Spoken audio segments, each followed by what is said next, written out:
صحابہ اکرام رضوان اللہ علیہم اجمعین کا دفاع آج کے خطبے کا عنوان ہے۔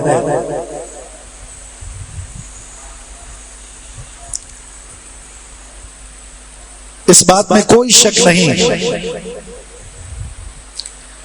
جس دن محمد الرسول اللہ صلی اللہ علیہ وسلم نے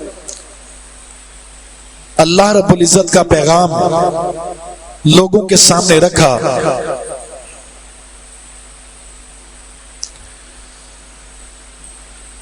آپ کے اس پیغام کے بعد حق و باطل کے مارکے کا آغاز ہو گیا۔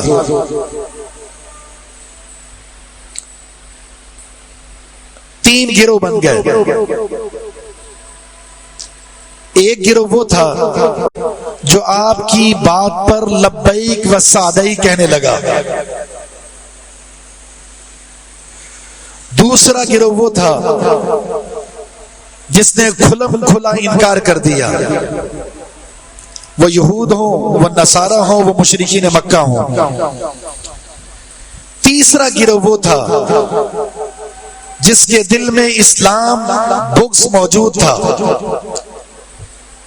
اسلام کی نفرت موجود تھی، اور اس نے خفیہ طور پر چال کے ذریعے، مکر کے ذریعے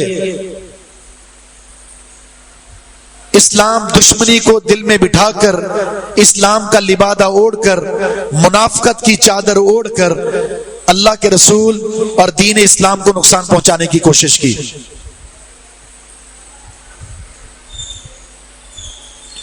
یہ جنگ جاری رہی۔ پہلا حربہ یہ تھا کہ رسول اللہ صلی اللہ علیہ وسلم کی شخصیت ہی کو ختم کر دیا جائے، نہ آپ ہوں گے نہ یہ مسائل ہوں گے۔ واللہ یعصمک من الناس انا کفیناک المستہزئین، اللہ نے آپ کا تحفظ کیا، کفار کی، منافقین کی، آپ کو ختم کرنے کی سازشوں سے آپ کو بچایا۔ یہ وار کارگر جب ثابت نہ ہوا تو دوسرا طریق اسلام کو مٹانے کی کوشش یہ اختیار کیا کہ جو آپ کو مان رہے ہیں، جو آپ کو تسلیم کر رہے ہیں، آپ کی آواز میں آواز ملا رہے ہیں، ان کو راستے سے ہٹایا جائے یا ان کی شخصیت کو مجروح کر دیا جائے تاکہ لوگوں کا اعتماد ہی ختم ہو جائے۔ صحابہ اکرام رضوان اللہ علیہم اجمعین کی شخصیات پر تنقیص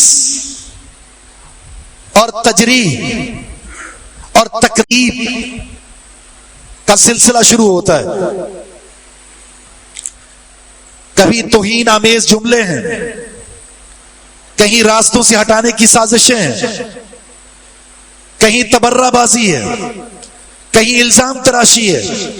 مختلف طریقوں سے صحابہ اکرام رضوان اللہ علیہم اجمعین کی عدالت کو مجروح، مشکوک، مشبوہ کرنے کی کوشش کی گئی۔ وجہ یہ تھی، یہ اسلام کی اول سند ہے، جب یہ سند باطل ہو جائے گی، شکوک شبہات آ جائیں گے، تو جو اسلام محمد الرسول اللہ صلی اللہ علیہ وسلم نے اپنے صحابہ کی سند کے ذریعے آگے پہنچایا ہے وہ خود بخود ختم ہو جائے گا۔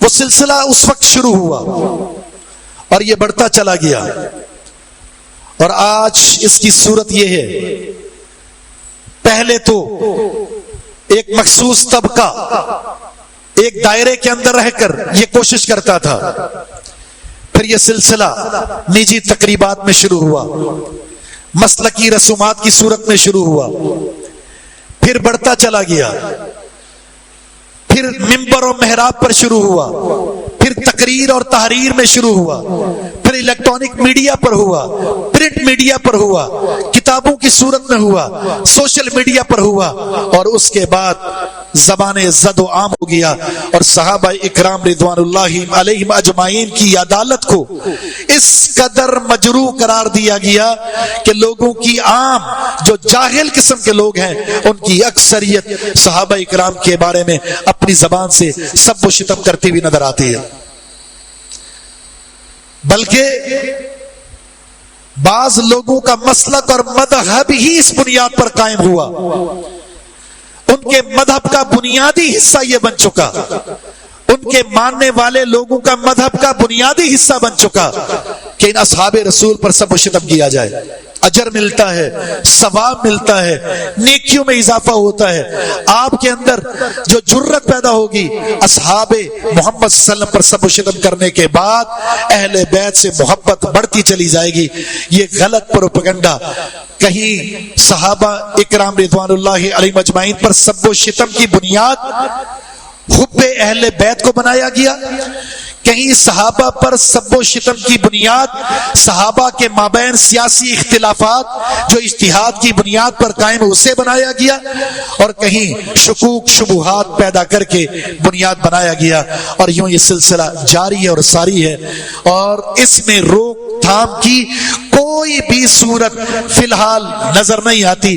پوری کی پوری سیاسی مشینری، حکومت کی مشینری وہ شامل حال ہے اس گروہ کی تائید میں اور اس لشکر کی تائید میں، اس مسلک کی تائید میں، جو اللہ کے رسول صلی اللہ علیہ وسلم کے دور سے جو بنیاد ڈالی گئی تھی اصحاب محمد کے خلاف نفرت کی، وہ زور و شور سے جاری ہے اور یہ جاری رہے گی۔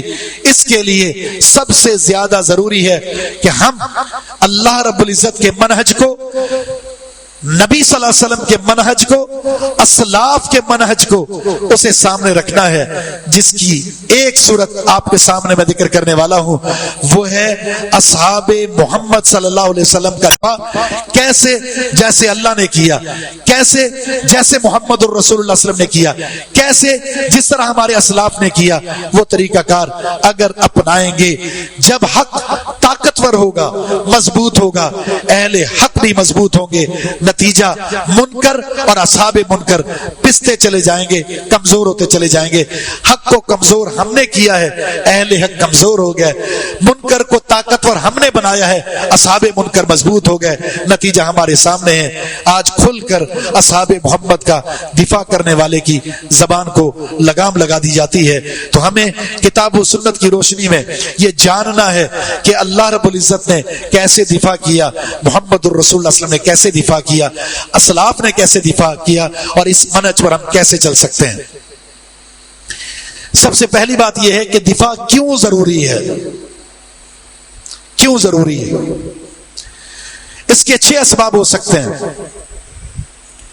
اس لیے ضروری ہے کہ اللہ رب العزت کی سنت ہے، قرآن میں موجود ہے، جس کی مثالیں ہم آپ کے سامنے ذکر کریں گے۔ رسول اللہ کی سنت ہے، احادیث میں آپ صلی اللہ علیہ وسلم نے اپنے اصحاب کا دفاع کیا، جس کی چند مثالیں آپ کے سامنے ذکر کریں گے۔ اسلاف کی سنت ہے، صحابہ، تابعین، تبع تابعین، ائمہ، محدثین، یہ تمام اسلاف امت کے ان افضل طبقے کا دفاع کرتے آئے ہیں، ان کی سنت پر عمل کرتے ہوئے ہم نے یہ عمل کرنا ہے، جس کی چند مثالیں آپ کے سامنے ذکر کی جائیں گی۔ نمبر 4، اسلام کی یہ ابتدائی سند ہے، یعنی صحابہ کا دفاع اسلام کا دفاع ہے، اس لیے کہ اسلام اللہ کے رسول سے کس نے لیا، کس نے سب سے پہلے عمل کیا اور کس نے آگے منتقل کیا، وہ صحابہ ہیں۔ جب ان کی عدالت کو مجروح کر دیا گیا، باقی کچھ بھی نہیں بچتا، اسلام ختم ہو گیا۔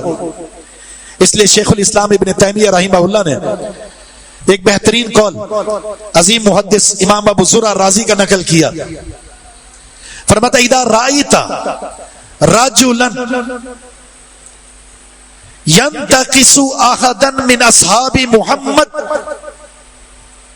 فاعلم انه زنديق، جب آپ کسی شخص کو دیکھو اصحاب محمد میں سے کسی بھی شخص کی، کسی بھی صحابی کی تنقیص کر رہا ہے، سب کو شتم کر رہا ہے، برا بلا کہہ رہا ہے، اور ان کی عدالت کو مجروح کرتا ہوا نظر آئے، تو جان لو یہ زندیق، یہ کافر، یہ مرتد ہے۔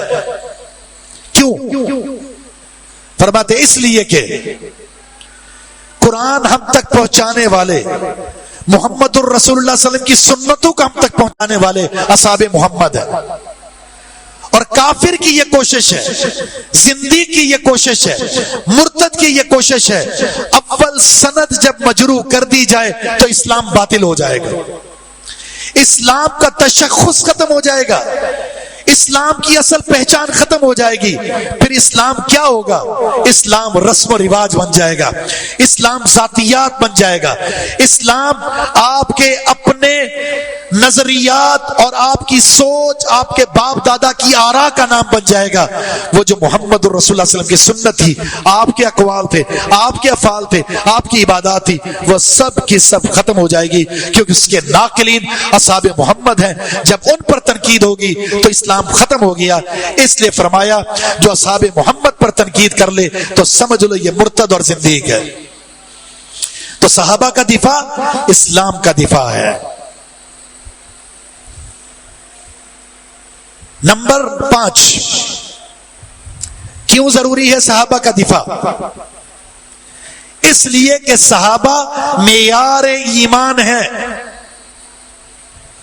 ہر ایک کو جانچنے کا ایک آلہ ہوتا ہے، یہ صحیح ہے یا غلط ہے، تو اس کے لیے ایک معیار سیٹ کیا ہوا ہوتا ہے۔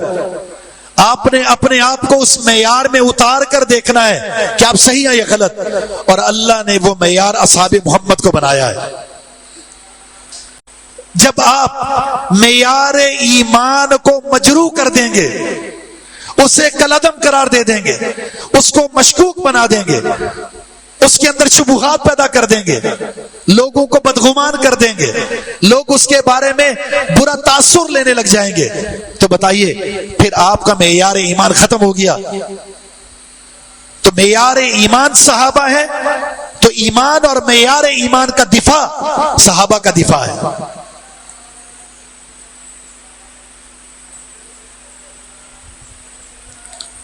تو صحابہ اکرام اسلام کا دفاع ہے، معیار ایمان ہے۔ اور پھر صحابہ کا دفاع اس لیے بھی ضروری ہے کہ اس دفاع کا حکم محمد الرسول اللہ صلی اللہ علیہ وسلم نے دیا ہے، وجوبی حکم ہے، آپ کا امر ہے صحابہ کے دفاع کا۔ اس لیے رسول اللہ صلی اللہ علیہ وسلم کا یہ فرمان ہے، جب تقدیر کا ذکر آ جائے، وَإِذَا ذُكِرَ الْقَدْرُ فَأَمْسِكُوا، تقدیر پر بحث کرنے سے اپنے آپ کو بچا لو ورنہ گمراہ ہو جاؤ گے۔ وَإِذَا ذُكِرَ النُّجُومُ، جب ستاروں کا تذکرہ ہے تو شرعی علم کے علاوہ ستاروں کے بارے میں بحث کرنا یہ تمہارے ایمان کو ختم کر دے گا۔ فرمایا وَإِذَا ذُكِرَ أَصْحَابِي فَأَمْسِكُوا، جب میرے صحابہ کا ذکر آ جائے اپنی زبان کو بند کر لینا، اپنی زبان کو روک لینا، انہیں چپ کرا دو۔ اصحاب محمد پر ان کی تنقیص اور ان کی جرح اور ان کی عدالت میں شک و شبہ پیدا کرنے کی اجازت کسی کو نہیں ہے۔ زبان کو لگام دینے کا حکم ہے۔ یہ حاکم کی بھی ذمہ داری ہے، یہ ذمہ دار کی بھی ذمہ داری ہے۔ جس جگہ پر، جس افراد میں، جس جماعت میں اصحاب محمد پر تنقیص کا سلسلہ جاری ہو، ان کی زبان کو کھینچ لیا جائے، انہیں اس کی کوئی اجازت نہیں ہونی چاہیے۔ یہ امر ہے محمد الرسول اللہ صلی اللہ علیہ وسلم کا۔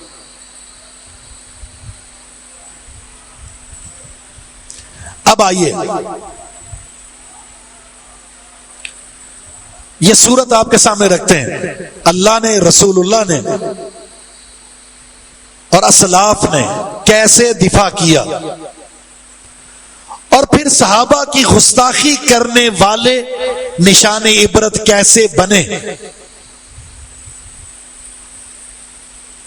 سورہ بقرہ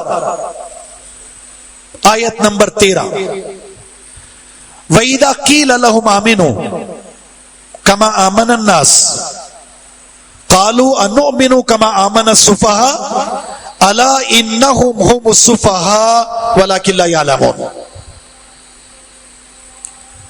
اللہ رب العزت نے سورہ بقرہ کے شروع میں 3 گروہوں کا ذکر کیا، متقین، کفار اور منافقین۔ 3 گروہ ذکر کرنے کے بعد انجام بھی ذکر کیا، اور آئیڈیل ہر فرد کے لیے، ہر جماعت کے لیے، ہر قوم کے لیے، ہر قبیلے کے لیے، ہر مسلک کے لیے، اپنے ایمان کے لیے آئیڈیل شخصیات بطور نمونہ کے جسے پیش کیا، وہ پہلا گروہ اصحاب تقوی، متقین، اہل ایمان، مفلحون، اصحاب محمد پیش کرتے ہوئے کیا فرمایا؟ جب بھی ان لوگوں سے کہا گیا آمینو، ایمان لاؤ، کما آمن الناس، جس طرح یہ لوگ ایمان لائے ہیں محمد الرسول اللہ صلی اللہ علیہ وسلم پر، کون؟ اصحاب محمد۔ کفار نے کیا کہا؟ ابتدا کی بات ہے، اصحاب محمد کے بارے میں کافروں نے کیا کہا؟ انؤمن کما آمن السفہاء، کیا ہم ویسے ایمان لائیں جس طرح یہ بے وقوف ایمان لائے ہیں؟ یہ سب سے پہلا تبصرہ قرآن میں نقل ہوا ہے، کفار کا بے وقوف قرار دیا، احمق اور جاہل قرار دیا، کس نے؟ کفار نے۔ کس کو؟ اصحاب محمد کو۔ جواب کس نے دیا؟ اللہ رب العزت نے۔ کہاں؟ قرآن میں سورہ بقرہ کی اسی آیت میں، اور کیسے؟ تاکیدات کے ذریعے، اور یہ جواب قیامت تک پڑھا جائے گا، اور یہ جواب دینے کے ساتھ ساتھ الفاظ کا استعمال یہ بتا دیا گیا، جب بھی صحابہ کا تذکرہ ہوگا، جب بھی صحابہ کا بیان ہوگا، ایک جماعت وہ ہوگی جو انہیں آئیڈیل کے طور پر پیش کرے گی، اور ایک جماعت ضرور ایسی ہوگی جو صحابہ پر تنقید کرے گی، اور اس کا جواب اللہ نے قرآن میں یہ بیان کر دیا ہے۔ جو بھی جماعت صحابہ پر تان کرے گی، اس کا جواب اللہ نے قرآن میں دے دیا، الا انہم ہم السفہاء ولکن لا یعلمون۔ یہ تاکیدات ہیں، الا حرف تنبیہ ہے، متوجہ کیا جا رہا ہے، خبردار، آگاہ رہو۔ ہم جواب دیتے ہیں آپ کو، انا یہ حروف مشبہ بالفعل میں یقین اور تاکید کے لیے استعمال ہوتا ہے، پھر درمیان میں ہم اللہ لے کر آیا ہے، انہم ہم السفہاء، کیونکہ عربی کا ایک اسلوب ہے، جب بھی خبر معرف باللام ہوتی ہے تو ضمیر فصل لائی جاتی ہے تاکید کے لیے، تو حرف تنبیہ، انا کی تاکید، اور پھر ضمیر فصل جس کا معنی ہے خبردار، یقیناً یقیناً بے وقوف وہ لوگ ہیں جو صحابہ کو بے وقوف کہہ رہے ہیں۔ اور پھر آگے ایک اور بات کی، وَلَكِنْ لَا يَعْلَمُونَ، ان بے وقوفوں کو یہ بھی پتا نہیں ہے کہ یہ بے وقوف ہیں۔ گدھے کو تھوڑی پتا ہوتا ہے کہ وہ گدھا ہے،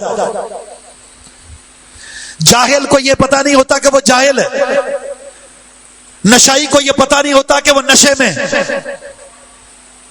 بے وقوف کو کیسے پتا ہوگا کہ وہ بے وقوفی کر رہا ہے؟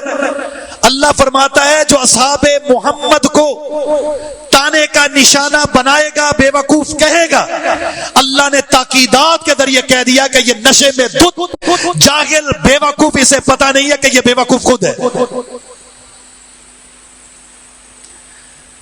کامل عقل، افضل بصیرت، افضل سماعت، افضل وقار کے اندر، شخصیات کے اندر، مجلسوں کے اندر، عمل کے اندر، سیرت میں، صورت میں صحابہ سے کوئی ہو ہی نہیں سکتا۔ وہ اہل بیت ہیں، یہ اہل بیت نہیں ہے، وہ انصار ہیں، وہ مہاجرین ہیں، السابقون الاولون ہیں۔ جو بھی صحابی ہے جس نے نبی صلی اللہ علیہ وسلم کو حالت ایمان میں دیکھا اور حالت ایمان میں فوت ہو گیا، وہ فتح مکہ سے پہلے، فتح مکہ کے بعد ہے۔ کُلًّا وعد اللہ الحسنى، ہر صحابی سے اللہ نے جنت کا وعدہ کیا ہے۔ کوئی کہتا ہے اسے رضی اللہ عنہ نہیں کہہ سکتے، کوئی اٹھتا ہے بھنگی چرسی جاہل یہ کہتا ہے کہ یہ لائق تقریب نہیں ہے، کوئی اٹھتا ہے اور یہ کھڑا ہوتا ہے کہ یہ تو جہنمی ہے، کوئی اٹھتا ہے اور کہتا ہے کہ یہ سارے مرتد ہو گئے تھے، کوئی اٹھتا ہے اور کہتا ہے کہ اس نے فلاں کام کر دیا، فلاں کام کر دیا۔ حضرات گرامی، صحابہ اکرام رضوان اللہ علیہم اجمعین یہ وہ مقدس شخصیات ہیں جو قرآنی شخصیات ہیں، ان کا تعارف قرآن سے لیا جائے گا، تاریخ کے سیاہ اوراق سے نہیں۔ جن کے دل کے اندر کالک ہوتی ہے، جن کے کردار میں کالک ہوتی ہے، وہ صحابہ اکرام کے بارے میں تبصرہ تاریخ کے جھوٹے اور سیاہ اوراق سے کرتے ہیں، جبکہ اللہ نے قرآن کریم کے اندر صحابہ کا تذکرہ کیا کیا ہے؟ صحابہ کا تذکرہ یہ کیا ہے، کُلًّا وعد اللہ الحسنى، کہیں فرمایا لقد رضی اللہ عن المؤمنین اذ یبایعونک تحت الشجرہ، یہ اہل ایمان ہے، درخت کے نیچے بیٹھ کر آپ کے ہاتھ پر بیعت کر رہے ہیں جان قربان کرنے کی۔ اللہ ان اہل ایمان سے راضی ہو چکا۔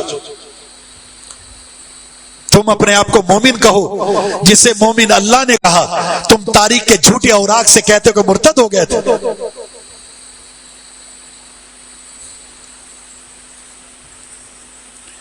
یہ اللہ نے دفاع کیا، اصول سمجھ گئے؟ صحابہ پر تبصرہ کرنے والا بے وقوف ہے، اور یہ بے وقوف قیامت تک رہیں گے، اس لیے کہ اس کا جواب بھی قیامت تک ہے۔ دفاع کس نے کیا؟ محمد الرسول اللہ صلی اللہ علیہ وسلم نے۔ بے وقوف کو یہ بتاؤ کہ تم بے وقوف ہو، جاہل کو یہ بتاؤ کہ تم جاہل ہو۔ جس کا دفاع اللہ نے کیا، اس کا دفاع کرنا ہر مومن، مرد، عورت، بچے، ہر بزرگ پر فرض ہے، کیونکہ یہ میرے رب کی سنت ہے۔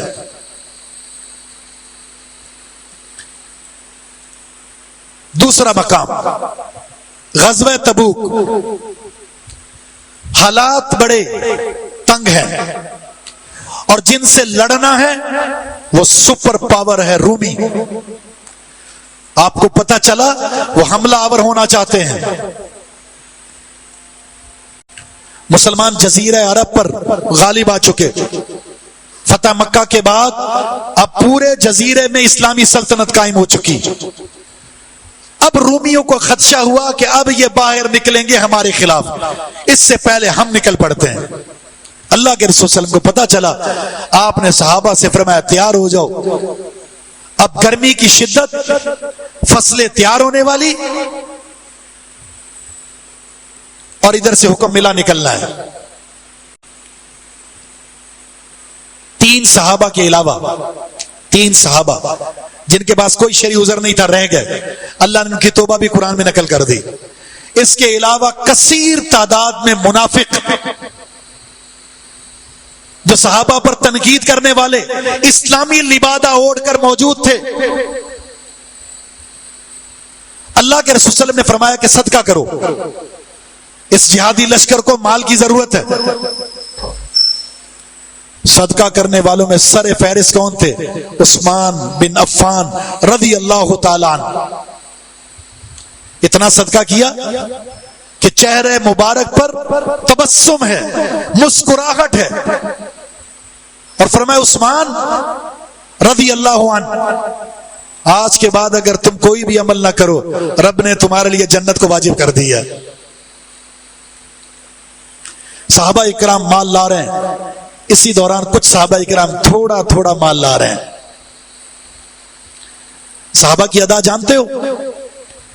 صحابہ کی ادا یہ تھی، رسول کریم صلی اللہ علیہ وسلم نے ایک جمعے میں اعلان کیا، ایک صحابی کو دیکھا پھٹا ہوا سوٹ پہنا ہوا ہے، پراگندہ حالت ہے، آپ سے دیکھا نہیں گیا، فرمایا میرے صحابہ صدقہ کرو۔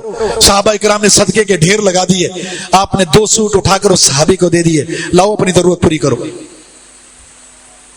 اگلا جمعہ آیا، پھر اعلان کیا، وہی صحابی اٹھے، اپنے گھر جاتے ہیں، جو ایک سوٹ ایکسٹرا پڑا ہوا تھا، جو پچھلے جمعے صدقہ اللہ کے رسول نے دیا تھا، وہ لے کر آتے ہیں اور لا کر اللہ کے رسول صلی اللہ علیہ وسلم کے سامنے پیش کر دیتے۔ دنیا سے کوئی لگاؤ نہیں، دنیا سے کوئی محبت نہیں۔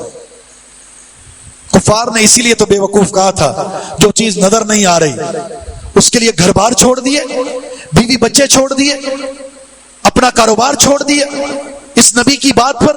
یہ تو بے وقوفی ہے۔ تو اللہ نے فرمایا بے وقوفی یہ نہیں، بے وقوفی یہ ہے کہ دنیا کی عارضی فوائد کے لیے آخرت کو قربان کر دیا جائے۔ تو آپ نے فرمایا میرے صحابی اٹھاؤ، یہ صدقہ تمہیں جو دیا ہے تمہاری ضرورت پوری کر لو۔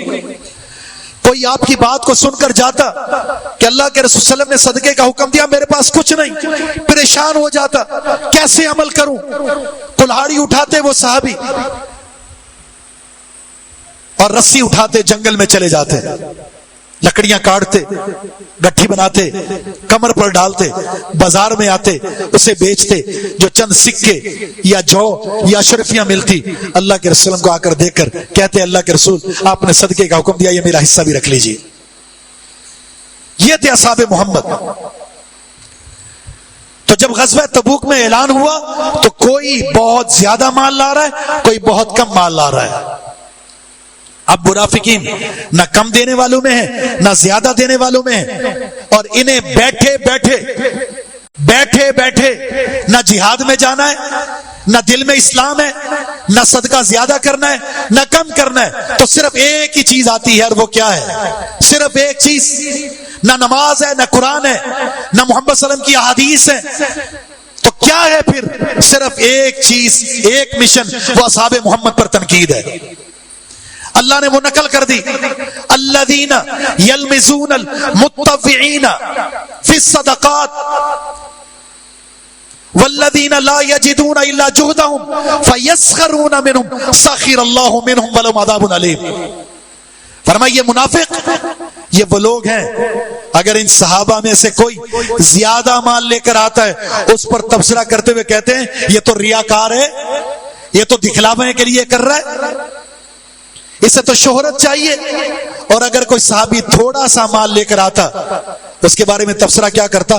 اللہ غنی ہے, اللہ کو اس فقیر کے مال کی کوئی ضرورت نہیں ہے. بیٹھے تبصرہ کر رہے ہیں, مجلس سے سجا کر غریب صحابہ پر بھی تنقید ہے, امیر صحابہ پر بھی تنقید ہے, سخاوت کرنے والوں پر بھی تنقید ہے, تھوڑا مال لانے والوں پر بھی تنقید ہے. ان منافقین کی تنقید سے صحابہ اکرام کی شخصیات نہ اس وقت محفوظ تھی, نہ اب محفوظ ہے, نہ محفوظ ہوں گی. ان کے مقدر میں صرف یہی ہے, اس لیے کہ اللہ یہ چاہتا ہے اس دنیا میں بھی ذلیل ہوں اور آخرت میں بھی ذلیل ہوں. سخیر اللہ. فرمایا یہ صحابہ کا مذاق اڑاتے ہیں, یہ صحابہ کا استہزاء کرتے ہیں, اللہ رب العزت ان کے استہزاء کا انہیں جواب ضرور دے گا. وَلَهُمْ عَذَابٌ عَلِيمٌ, اور ان کے لیے دردناک عذاب ہے. ان ظالموں کو ان کے انجام تک رب العالمین ضرور پہنچائے گا, دنیا میں بھی ذلیل کرے گا اور آخرت میں بھی ذلیل, کیونکہ صحابہ کا دشمن وہ کبھی بھی عزت کی زندگی نہیں گزار سکتا.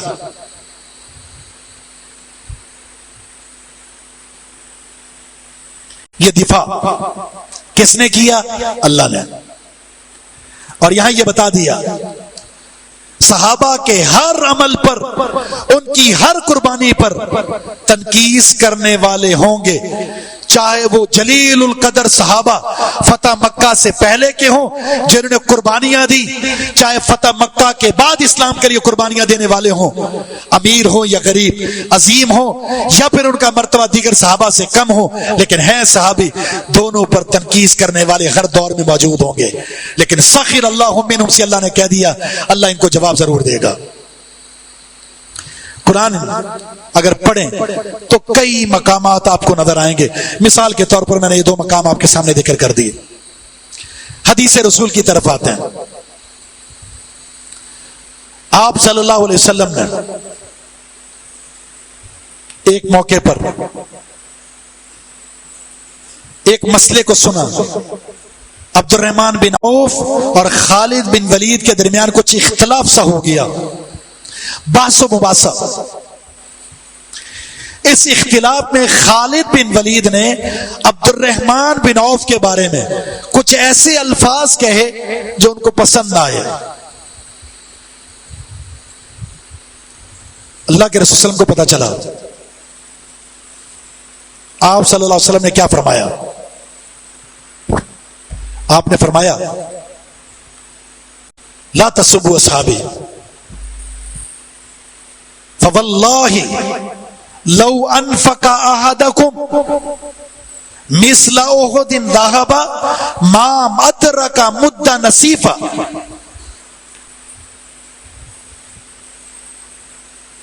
ولا ما ادرک مد احد ولا نصیفا. یہ صحابہ کے بارے میں تقابل کرتے فرمایا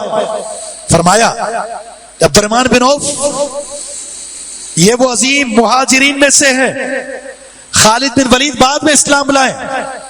فرمایا خالد تم میں سے اگر کوئی شخص اللہ کی راہ میں احد پہاڑ سونے کا خرچ کر دے، اپنے صحابی سے کہہ رہے ہیں، سیف اللہ خالد بن ولید، اگر تم میں سے کوئی اللہ کی راہ میں احد پہاڑ سونے کا خرچ کر دے تو میرے یہ صحابی عبد الرحمن بن عوف، اگر اس نے ایک مٹھی جو کی اللہ کی راہ میں خرچ کی ہے یا آدھی، تم اس کے اجر کو نہیں پہنچ سکتے۔ یہ صحابہ کا آپس میں تقابل ہے۔ ایک عمومی روایت ہے جس میں آپ نے فرمایا قسم ہے اس ذات کی جس کے ہاتھ میں میری جان ہے، اگر کوئی شخص احد پہاڑ خرچ کر لے تو صحابہ کے اللہ کی راہ میں دیے ہوئے ایک مٹھی جو یا آدھی مٹھی اس کے برابر نہیں ہو سکتے۔ یہاں پتہ چلا یہ صحابہ کے بیچ ہے۔ جب ایک صحابی دوسرے صحابی سے اتنی افضلیت رکھتا ہے دونوں عظیم لیکن تفاوت اتنا، تو ہماری کیا مجال ہے کہ ان کے ساتھ نسبت ہو کوئی۔ زمین پر چرنے والے ایک انسان کی کیا نسبت آسمان پر ثریا ستارے کے ساتھ؟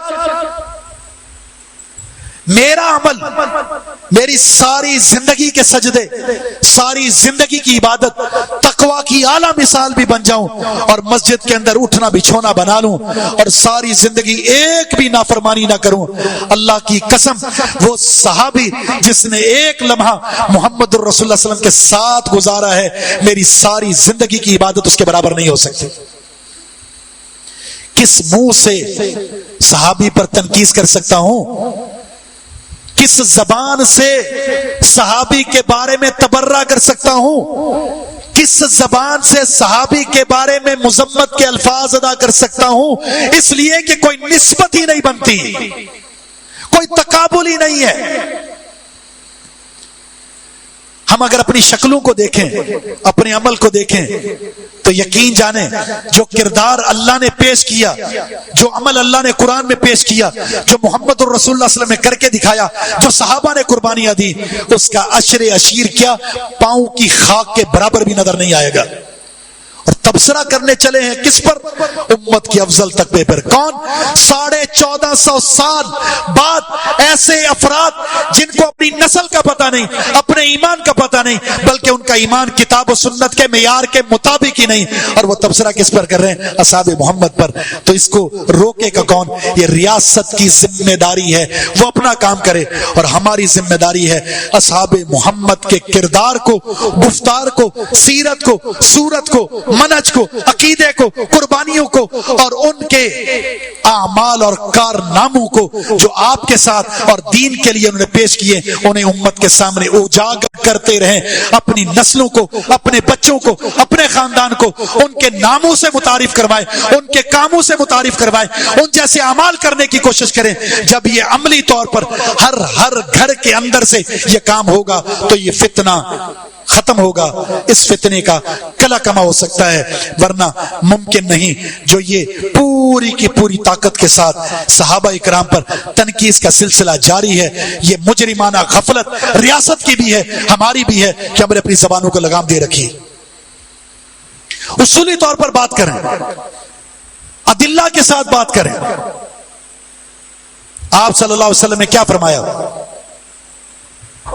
صحابہ کا دفاع کرتے ہوئے؟ آپ جانتے ہیں سورہ فتح میں بیعت رضوان کس کے لیے ہوئی تھی؟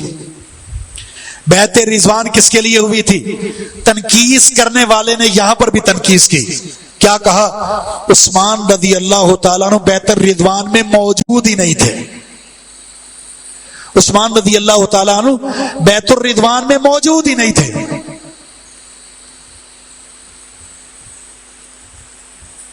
اس بات کے کرنے والے کے بارے میں وہی بات کہی جائے گی جو سورہ بقرہ کے شروع میں، بے وقوفوں کو یہ بھی پتا نہیں ہے کہ وہ بے وقوف ہیں۔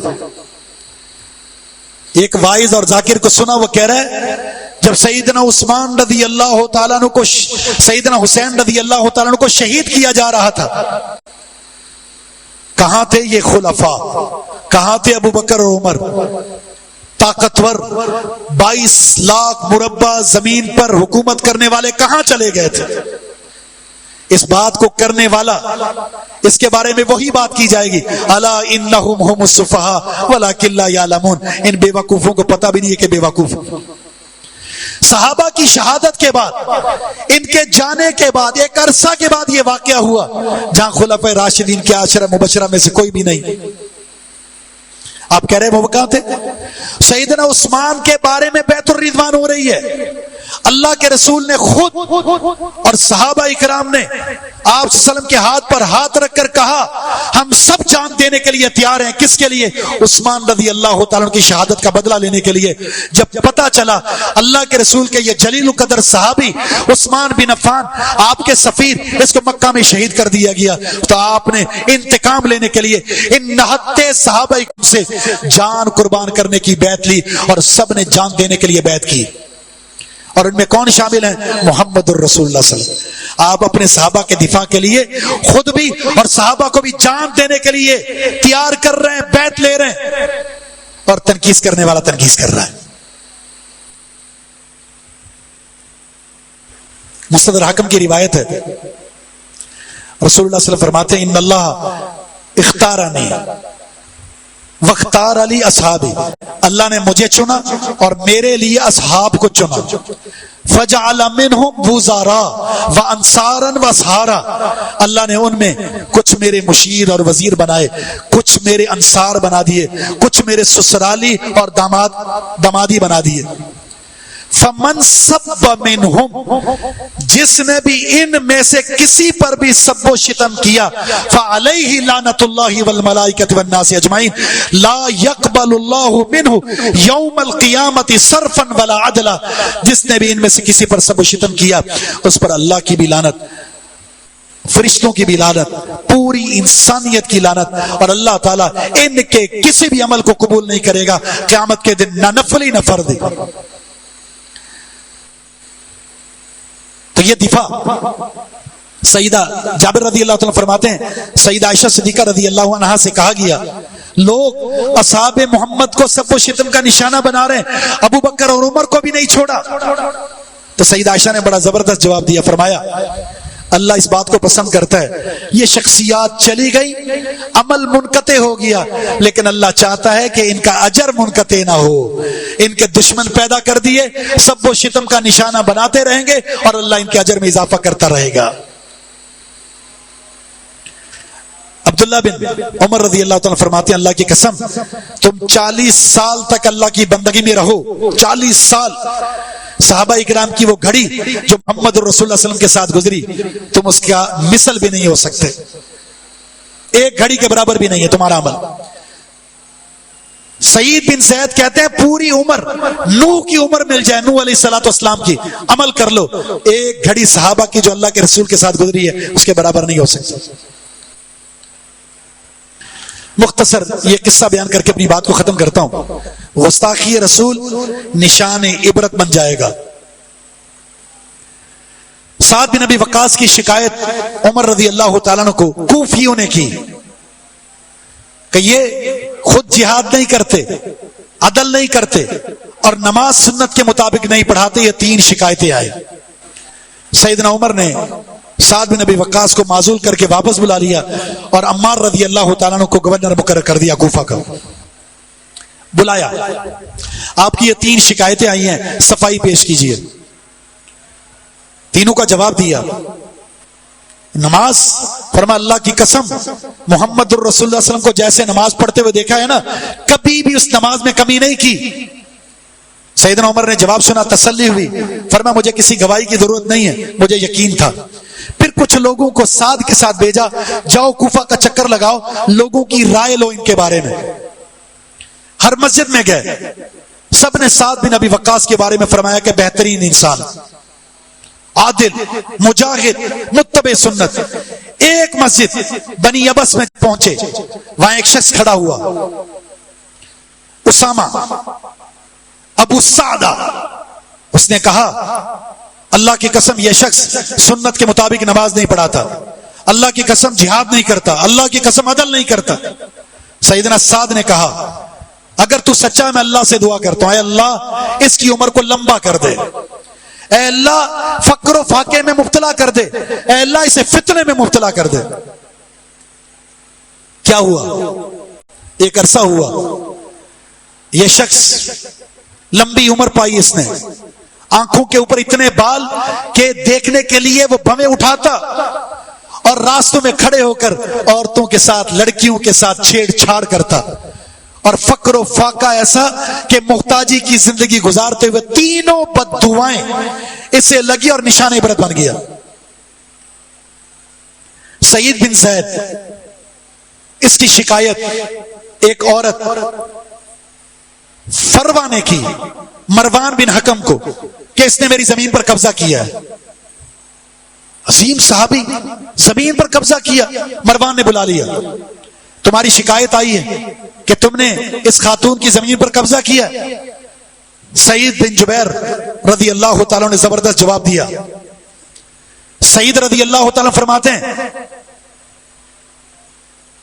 اللہ کی قسم اس حدیث کو سننے کے بعد کیا میں یہ جسارت کر سکتا ہوں کسی کی زمین پر قبضہ کروں؟ کون سی حدیث؟ مروان نے کہا کون سی حدیث؟ فرمایا یہ حدیث جس میں اللہ کے رسول نے فرمایا اگر کسی نے ایک بالش کسی کی جگہ پر قبضہ کیا اللہ 7 زمینوں کا توق بنا کر اس کی گردن میں لٹکا دے گا۔ بتاؤ تم، میں اس حدیث کو سننے کے بعد کسی کی زمین پر قبضہ کر سکتا ہوں؟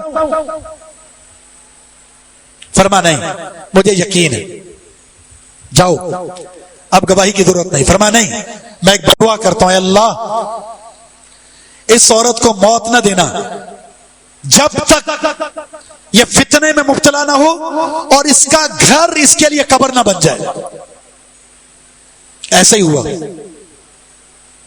یہ عورت اندھی ہو گئی، نگاہ ختم ہو گئی اور چلتی چلتی ٹھوکر لگی، اپنے گھر کے کنویں کے اندر مر گئی اور وہی اس کا قبرستان بن گیا۔ اور آخری بات ضروری ہے یہ بتانا تاکہ ہم اس موضوع کو حساسیت کے ساتھ دیکھیں۔ محمد بن سیرین کہتے ہیں میں طواف کر رہا تھا، ایک شخص سے سنا وہ کہہ رہا اللہ مجھے معاف کر دے، مجھے پتا تو مجھے معاف نہیں کرے گا۔ میں نے پوچھا کیا دعا کر رہے ہو؟ یہ کو دعا کرنے والی ہے؟ اس نے کہا ہاں، میں نے عزم کیا تھا کہ میں نے عثمان بن عفان کو تھپڑ مارنا ہے رضی اللہ عنہ، جب تک وہ زندہ رہے مجھے موقع نہیں مل سکا، لیکن جب وہ فوت ہوئے شہید کر دیے گئے ان کے جنازے پر لوگ آ رہے تھے، دیکھ رہے تھے چادر اٹھا اٹھا کر، میں پہنچا، مجھے موقع ملا، میں نے چادر ہٹائی اور میں نے تھپڑ رسید کر دیا ان کے چہرے پر۔ اللہ کی قسم اس کے بعد میرا یہ ہاتھ سوکھ گیا، اس کے بعد یہ ہاتھ اٹھا ہی نہیں۔ سیدنا محمد بن سیرین کہتے ہیں میں نے اس کا کپڑا ہٹا کر دیکھا، یہ سوکھی ہوئی اس کا بازو سوکھا ہوا میں نے دیکھا۔ واقعتاً اس انسان کی بدبختی کہ صحابی رسول پر اس نے یہ حرکت کی، رب العالمین اس کے ہاتھ کو چھل نہیں کر دی۔ حضرات گرامی، صحابہ ہمارے لیے محبتوں کا مرکز ہیں، ہمارے ایمان کا جز ہیں۔ ان سے محبت، رسول اللہ سے محبت، رسول اللہ سے محبت، اللہ سے محبت، صحابہ سے نفرت، رسول اللہ سے نفرت، اور رسول اللہ سے نفرت، اللہ سے نفرت۔ یہ آسمان کے وہ چمکتے ہوئے ستارے ہیں جن کے بغیر ایمان کوئی حیثیت نہیں رکھتا۔ جس کے دل میں صحابہ کا ایمان ہے وہ مومن ہے، جس کے دل میں صحابہ کی محبت ہے وہ مومن ہے، جس کے دل میں صحابہ کی محبت نہیں ہے اس کے دل میں ایمان بھی نہیں ہے۔ تو صحابہ سے محبت ان کے دفاع کے ساتھ مشروط ہے۔ تو آئیے صحابہ کی سیرت کو سمجھیں، صورت کو سمجھیں، کردار کو، اعمال کو، اخلاق کو، قربانیوں کو اجاگر کریں، اپنے بچوں کے نام صحابہ کے نام پر رکھیں، اہل بیت کے نام پر رکھیں، ان کی محبتوں کو اجاگر کریں، ان کے صحیح واقعات بیان کریں، تاریخ سیاہ اوراق کو مٹانے کی کوشش کریں اور قرآن کے ذریعے صحابہ کی شخصیات کو زندہ کریں۔ اللہ تعالیٰ ہمیں توفیق عطا فرما دے۔ رب العالمین ہم سب کو، ہمارے ذمہ داران کو، ہماری ریاست کو، ہمارے حکمرانوں کو صحابہ اکرام سے سچی محبت کرنے کی توفیق عطا فرما دے۔ ریاست کا امن صحابہ کے دفاع کے ساتھ ہے، ریاست کا امن صحابہ کی محبت کے ساتھ ہے، اور اللہ تعالیٰ ان محبتوں کو پھیلانے کے لیے توفیق عطا فرما دے۔ وما توفیق الا باللہ، وآخر دعوانا